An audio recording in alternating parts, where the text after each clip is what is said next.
Hello everyone. In this video we will join a standalone Nano Server to a domain using PowerShell. As you can see, I have logged into the Nano Server as the local administrator, but since there is no way to use PowerShell or command prompt through Nano Server's console, I'll have to run the required commands remotely and using another computer. However, I should first configure a static IP address on my Nano Server, for which I will go to Networking, select my network adapter, go to IPv4 settings, and disable the DHCP. Then I can provide a static IP address. I'll provide a subnet mask and a default gateway. This address is accessible through my network, and you might have to provide a different address in respect to your own network.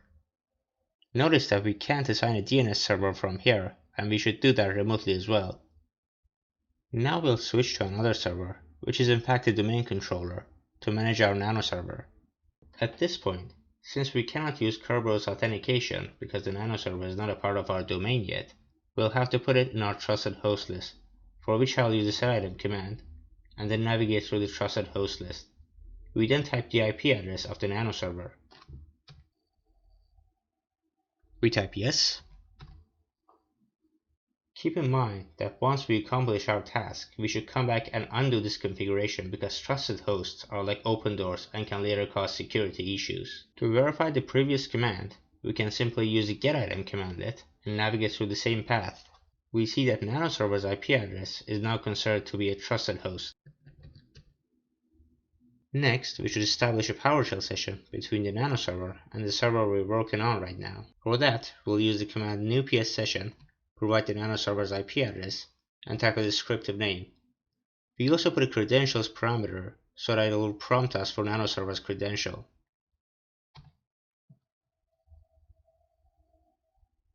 When prompted, we provide the credentials of the Nano Server's local administrator and press enter.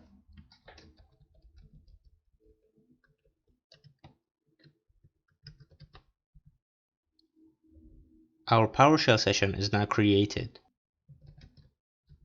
Now we will use a utility called djoin to generate the information of our domain.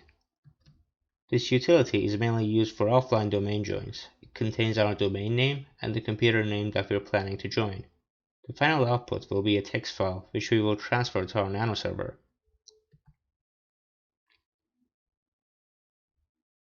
To give you an idea of what this file looks like, I'm going to open it with Notepad.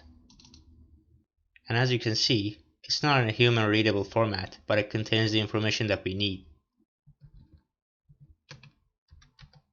To transfer this file into our Nano Server, we will use the PowerShell session that we created previously. I'm going to check for the session, and we can see the session we created. For the copying process, I will use the copyitem commandlet, type the file path, include the PowerShell session, and the destination path in the Nano Server.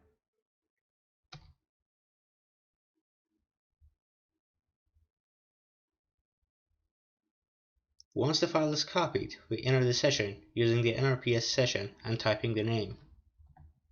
See, the prompt has changed. We're now inside the Nano Server and can continue our configuration from here. First, we check our network adapters by typing getNet adapter. Sorry for the typo. Now we'll set our DNS server using the following command. As you can see, the DNS server's address along with the network adapter's interface number is provided. Finally, we will once again use a djoin utility to join our server to the domain. We specify the required parameters such as load file and Windows path. We're now prompted for a reboot, so I'll restart the destination server and exit the PowerShell session. If we now switch back to our Nano Server, we see that it's rebooting. To verify that the Nano Server is not part of our domain, I'll type in the domain admin's credentials as well as the domain name.